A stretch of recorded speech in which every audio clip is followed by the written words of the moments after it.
এইটো হৈছে black rice আৰু ই মানে আঠা হয় মানে বৰা ধানটোৱে চেম বৰা ধানে এইটো মানে বৰা ধানতকৈ অলপ সোনকালে কাটিব হয় মানে কিন্তু এইটো চাউলটোও ক'লা ধানটোও ক'লা এইটো ধানৰ বাকলি এৰাৰ হয় এৰোৱাৰ পিছত এনেকুৱা দেখে মানে মই কেঁচা মিলত দিছিলোঁ আৰু এইটো চাওক এনেকুৱা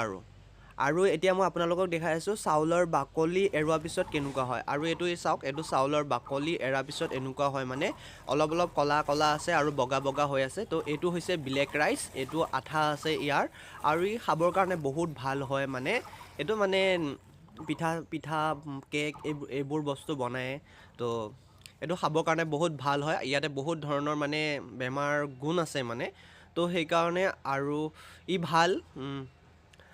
কাৰোবাৰ যদি বেছিকৈ কৰিছে আমাৰ অসমৰ যিকোনো ঠাইতে তো মোৰ লগত যোগাযোগ কৰিব পাৰে মোৰ মানে এই ভিডিঅ'টোৰ মানে কমেণ্টত নম্বৰটো পাব নহ'লে এবাউটত চালেই হ'ল পাই যাব কাৰোবাৰ যদি বিক্ৰী কৰিব লগা আছে বেছিকৈ মানে কঠীয়া বিধান মানে পেডি চিডছ তো মই ল'ব পাৰিম তো মোক লাগে মানে